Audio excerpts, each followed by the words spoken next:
Завершить программу нам бы хотелось на позитивной ноте, тем более для этого есть прекрасный повод.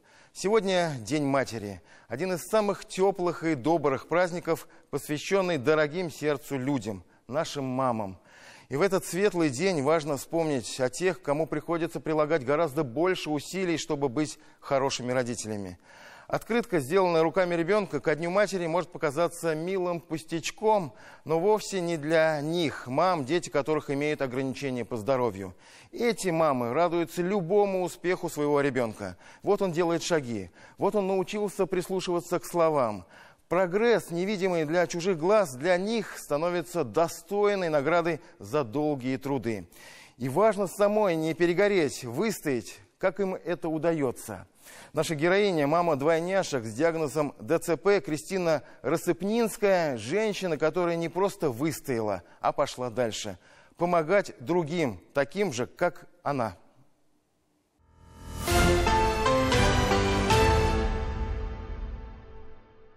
К окошку повернись, пожалуйста, а то мне неудобно тебе причесывать. Давай. Двойняшки Аслан и София хоть и не могут полноценно ходить, но и усидеть на месте история не про них. Кто бы знал, что доползти можно до чего угодно, если это большая интересная камера, так и зовет, так и манит. Я надышал мне в камеру. Аслан. Давай сейчас маму пока поснимаем. Мальчику уж сильно приглянулся наш оператор, а девочке мой микрофон. Она выхватывает его из рук и страшно радуется своей храбрости. Начинается передача. Для этих двоих наступила 7-я в их маленькой жизни осень, и ее надо еще прожить. Они могут уже гораздо больше, чем раньше, но это всегда будет недостаточно, чтобы быть самостоятельными. Их руки и ноги навеки мамины. Я одеваю костюм, ботинки, шапку, куртку. А потом... система, да? Да, уже это система, потому что нельзя одеть полностью одного ребенка, чтобы один сидел, упарился. Плюс еще есть у нас определенные трудности с одеванием обуви, потому что нога находится в спастике, она не встает в ботинок. Один из самых сложных ритуалов – сбор на прогулку. Не только технически, включается и характер. А что вы хотели? Все как у обычных детей. Это не буду, это не хочу. Был случай недавно, осенью, они оба захотели идти в ходунках в магазин. То есть это очень сильная мотивация для детей, на самом деле, магазин. Ну, те, которые начинают ходить. А дойти-то они дошли, а идти обратно они не могут. И вот как мне их нести? Мне люди просто подошли, кто-то взял ходунки, кто-то взял одного ребенка на руки, я второго. И вот так вот мы дошли обратно до дома. Тащить на себе и буквально, и фигурально уже не просто привычка, судьба, с которой смириться, наверное, невозможно, но можно принять. Никаких помощников по дому, мужа нет, бабушек и дедушек тоже. Добровольно пойти на это могла, наверное, только женщина. Когда первая боль прошла, она решила, надо что-то решать. Я столкнулась с проблемой, что все, я нахожусь в тупике, работать я не могу. Жить я не могу, денег у меня на реабилитации безумно дорого, да, это тоже нет. И что мне делать? Оплачивать няню это слишком дорогое удовольствие. И вот здесь я понимала, что надо что-то делать, то есть нужно что-то создавать уже самой. И она создала, написала проект, защитила, одобрили в Министерстве образования, но сразу сказали, денег нет. И помогли обосноваться сначала на базе готовой игровой комнаты, а потом она решила, теперь я готова сама. Ей пришлось взять кредит, и, о чудо, его одобрили. Мне было страшно, мне было ужасно страшно это начинать. У меня не было ни копейки денег, да, я получаю только пенсию. Вот. А потом мне пришлось регистрировать деятельность, естественно, лишиться всех пособий. Ей, конечно, помогли, но первый шаг она сделала сама. Так бывает, если идти решительно, то двери открываются сами по себе. Эту дверь она открыла не только для себя, но и для других, таких же, как она. Дело за малым – открыть входную и пройти этот аттракцион до машины. 2 коляски довести – это безумно трудно, потому что это же надо удержать еще коляску, она же может завалиться на бок, она может упасть, и все остальное.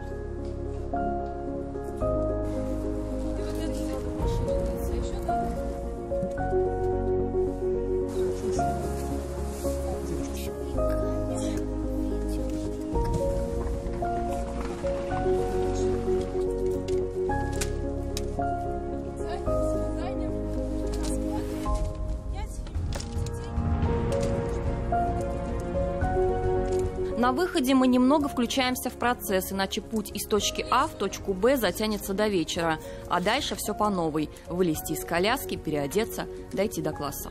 Здесь у нас группа детей, которые без особенностей развития.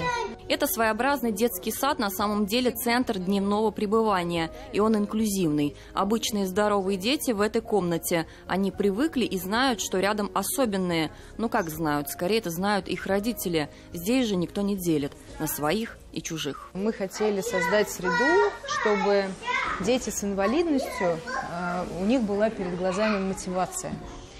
И когда мы соединили этих детишек, мы увидели обалденные результаты в том, что наши дети с инвалидностью начали подниматься.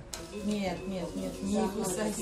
Среди прочих есть и совсем тяжелые. Это Костя. По нему сложно понять, когда он улыбается, но он подсказывает глазами. Есть детки с диагнозом аутизм. Они не могут усидеть на месте. Есть и те, кто первое время кричал, а сейчас послушно отбивают в такт ложками. Профессиональные специалисты в этой сфере – редкость, как божий дар. Кристина нашла таких. Теперь десятки мамочек спокойны хотя бы на время и видят прогресс. Мы в процессе игр, каких-то занятий, мы вводим ребенка в те условия, когда он вынужден совершить те или иные действия, да, когда он должен встать, сесть, там, пройтись, мы его ставим в ходунки, он там ходит. Мы детки, которые там плохо держали голову, начинают держать голову. Пока центр посещают 16 детей с особенностями и 10 без. Это не предел, если удастся расшириться. Мечтать о чем-то большем – это, конечно, про нее. Про маму, которой никто не верил, что ее дети будут хотя бы сидеть. То, что стало для них чем-то самым обыкновенным, теперь, благодаря ей.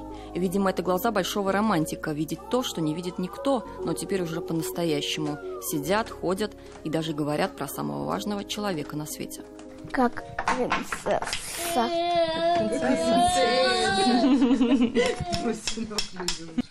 Маму ты любишь? Да. Да, конечно. София, ты маму любишь? Маму любим. Маму любим.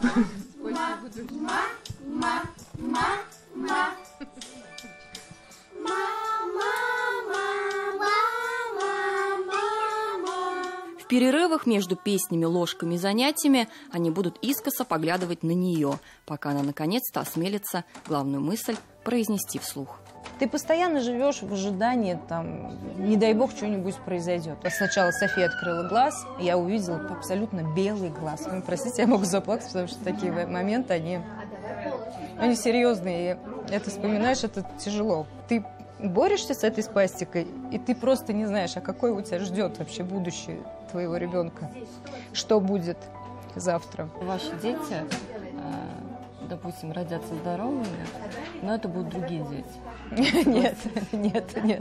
Это же мои дети. Это были долгожданные дети, выстраданные, да, там, годами. То есть у меня было бесплодие, я не могла иметь детей. И, ну, вот мне Бог дал, и Бог дал то, что... Ну, вот они такие. Они даже со своими особенностями, это мои самые родные. Я ни за что я не хочу поменять свою жизнь. Она такая, какая она есть.